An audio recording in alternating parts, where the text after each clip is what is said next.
Hello बच्चों। आज की क्लास में मैं आप लोगों को क्लास 10th का आपको बताया कि सीबीएसई की तरफ से सैम्पल पेपर्स इशू हो चुके हैं। तो ये बेसिक मैथ्स का आपके पास पेपर है जिसमें हमने क्वेश्चन नंबर 1 to 5 अपने कंप्लीट फर्स्ट क्लास में किए थे। सेकेंड क्लास में क्वेश्चन नंबर 6 to 10 कर लिए।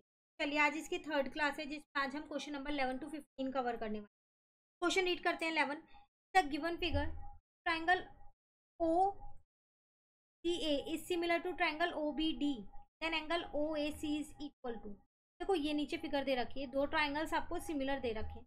आपको ओ ए सी ये वाला एंगल बताना है। ठीक है, कैसे बताओगे आप ये वाला एंगल यहाँ पर? तो इसमें आपको ट्राइंगल की प्रॉपर्टी लगानी पड़ेगी। कैसे लगाएंगे? ट्राइंगल की प्रॉपर्टी लगाने से पहले मैं आप लोगों को एक चीज़ बताना चाहूँगी। जैसे कि आप सभी को पता है कि ये सैम्पल पेपर्स जो है वो बहुत ही ज़्यादा इंपॉर्टेंट है करने। ठीक है, क्योंकि इसमें सारे चैप्टर के मिक्स आते हैं।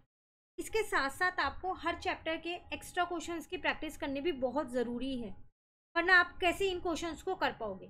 तो उसके लिए यहाँ पर हमारे पास एक बहुत ही अच्छा क्वेश्चन बैंक है, most likely CBSE question bank, specially जो अब आपके पास बोर्ड एग्जाम होने वाला है ना 2025 में, उसी पे बेस्ड है। इसमें आपको क्या क्या मिल जाएगा? कॉम्पिटेंसी बेस्ड क्वेश्चन मिल जाएंगे, एमसीक्यू विथ प्रॉपर एक्सप्लेनेशन मिलने वाले हैं, केस स्टडी क्वेश्चंस आपको मिलने वाले हैं, प्रीवियस ईयर के बोर्ड क्वेश्चंस, जिससे आपको हेल्प हो जाएगी और आप प्रीवियस ईयर के पेपर्स को करो या ना करो एक ही बात रह जाएगी, क्योंकि इसमें आप प्रीवियस ईयर के क्वेश्चंस कर लोगे पहले। साथ के साथ असर्शन और रीजनिंग के क्वेश्चंस मिल। तो ये मैथ्स की स्टैंडर्ड वालों के लिए ये हमारे पास बुक है। तो अब यहाँ पर हम देख लेते हैं एक बार जल्दी से इसके अंदर। मैं इसका कंटेंट आपको दिखा देती हूँ। स्टार्टिंग में देखो आपको पूरा सिलेबस बता रखा है कि किस क्या क्या है चैप्टर्स में, क्या क्या आने वाला है, सब चीज़ आपको यहाँ मेंशन। उसके बाद आपको ये पूरा पैटर्न बता रखा है कि पेपर कितने मार्क्स का किस तरीके से आएगा। कंटेंट में सारे चैप्टर्स आपको लिख के दिए हुए हैं। उसके बाद यहाँ देखो, एक सबसे अच्छी चीज़ इसमें क्या है कि हर चैप्टर में इसमें आपको माइंड मैप दे रखा है, जो आपको एग्जाम टाइम पे बहुत काम आने वाला है। ये इसका प्लस पॉइंट है। दूसरा प्लस पॉइंट इस बुक का क्या है, मैं आपको ये चीज़ बता रखी है कि बच्चे नॉर्मली एग्जाम में चैप्टर में क्या गलती करते हैं, ताकि आप वो गलती ना करो। जैसे कई स्टूडेंट्स इन चीज़ों को लेकर कंफ्यूज हो जाते हैं। ये सारी वो मिस्टेक लिखी है, खाली चैप्टर नंबर 1 में ही नहीं, हर चैप्टर्स में लिखी हुई है ये मिस्टेक। तो अगर आप ये मिस्टेक पहले ही देख लोगे तो एग्जाम में ये मिस्टेक करोगे नहीं। तो इस बुक का सेकंड प्लस पॉइंट है, जो मुझे बहुत ही अच्छा लगा कि इसमें ये चीज़ आपको पहले से बताई गई है।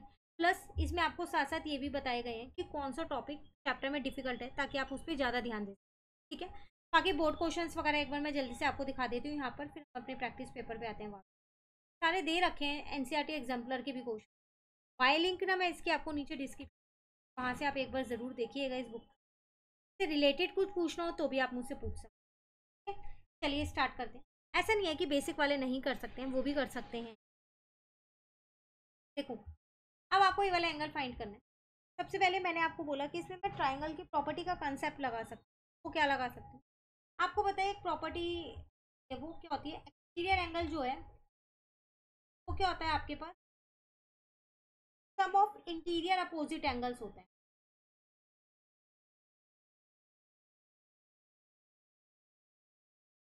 तो एक्सटीरियर एंगल मेरे पास 110 है। मैं इन दोनों एंगल्स को ले लेती हूँ, angle B plus angle D के इक्वल हो। आप सोच रहे होंगे निकालना तो ए है, मैं बी क्यों निकाल रही हूँ, अभी बताती हूँ बी निकाल रही हूँ। मैंने यहाँ से ये निकाल दिया 50। अभी मुझे क्वेश्चन में स्टार्टिंग में बोला था कि यहाँ पर दो ट्राइंगल है, ओ सी ए और O B D. O C A similar to O B D, O C A O B D के सिमिलर है। जब ये दो ट्राइंगल सिमिलर है तो फिर इनके एंगल्स में सिमिलर कर सकती हूँ ना, इक्वल कर सकती हूँ। तो इसका मतलब एंगल डी बी ओ जो है वो किसके इक्वल हो जाएगा, एंगल ओ ए सी के। तो आपका आंसर आ जाएगा 50। क्लियर है? साथ के साथ ना इस पेपर की मार्किंग स्कीम भी दे रखी है, सिर्फ आंसर दे रखे हैं तो उसको भी देखते रहेंगे। मेरा आंसर 50। ठीक है, चलिए क्वेश्चन नंबर 12 पे आते हैं। मैं आपसे क्या कह रहे हैं यहाँ पर, if perimeter of given triangle is 38। एक ट्राइंगल का आपको क्या दे रखा है यहाँ पर, पेरीमीटर दे रखा है। लेंथ निकालनी है इस एपी की, तो पूरे ट्राइंगल का पेरीमीटर दे रखा है। चैप्टर नंबर 10 का कंसेप्ट लगा सकते हैं। कैसे लगाओगे? देखो, आपको पता है टर्नल पॉइंट से जो भी टेंजेंट डलती हैं वो लेंथ में इक्वल होती हैं।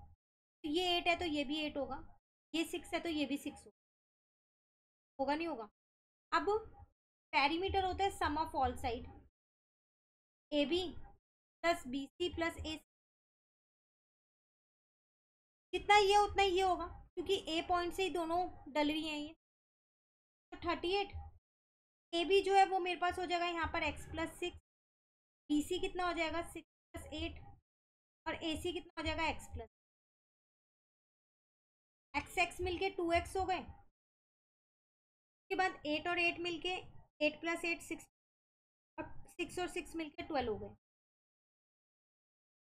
38 माइनस का 28, 10 is equals to 2x, x आ जाएगा 5। एपी तो माना था, एपी तो निकालना था, तो आंसर आ गया 5।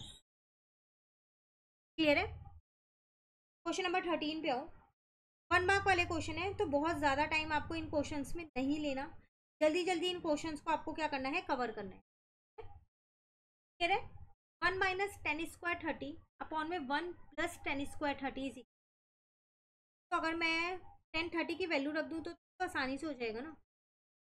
तो 1 माइनस 10 30 की वैल्यू होती है 1 अपॉन रूट, और 1 प्लस 10 30 की वैल्यू होती है 1 अपॉन रूट। ये हो जाएगा 1 माइनस 1 अपॉन 3, यहाँ हो जाएगा 1 प्लस 1 अपॉन, बेस सेम किया, 3 minus 1 upon 3 plus 1 upon 2 upon 3 4 upon 3, 2 upon 3 to 3 upon 4, 1 upon 2 answer है। लेकिन 1 अपॉन 2 यहाँ कहीं भी नहीं आ, कहीं नहीं है ना। अब देखो cos 60 की वैल्यू होती है 1 अपॉन, ये नहीं होती, तो इसका आंसर cos 60। इसका मतलब आपको खाली 10 की टेबल नहीं, सारी टेबल्स याद होनी चाहिए। क्लियर? चलिए आते हैं क्वेश्चन नंबर 14 पे। The total surface area of solid hemisphere of radius R, आपको टोटल सरफेस एरिया बताना है एक सॉलिड हेमिस्फीयर। एक तरीके से आपको क्या करना है, सिर्फ यहाँ पर फॉर्मूला लिखना है। तो क्या होता है उसका फॉर्मूला, 3πr², यही आपका आंसर। अगर रेडियस आर की जगह कोई वैल्यू दी होती नंबर फॉर्म में, न्यूमेरिकल फॉर्म में, तो आप वैल्यू पुट करके फिर तो आंसर निकाल, पर यहाँ पर आपको आर ही दे रखा है, तो फॉर्मूला ही आ जाएगा। ठीक है, चलिए क्वेश्चन नंबर 15 है आपके पास। Which of the following can not be probability of an event, इनमें से कौन सी प्रोबेबिलिटी नहीं हो सकती। देखो प्रोबेबिलिटी जो है वो 0 और 1 के बीच में लाई करती हमेशा, ये ध्यान रखना। तो अगर आप यहाँ देखो तो इसका आंसर डी आ रहा है सीधा सीधा, कि वो 4 है। आप सोच रहे होंगे बी क्यों नहीं है, कि वो 4% लिखा, तो 0.04 हो जाएगा, 1 से छोटा ही आएगा। ये भी 1 से छोटा, ये भी 1 से छोटा है, पर ये 1 से बड़ा, तो इसका आंसर आ जाएगा डी। क्लियर है? तो एक बार चेक कर ले आंसर डी है या कोई और, ये भी ठीक है। ठीक है, तो अगेन आज हमने अपने 5 क्वेश्चंस कवर कर लिए। मिलते हैं नेक्स्ट क्लास में आगे के 5 क्वेश्चंस के।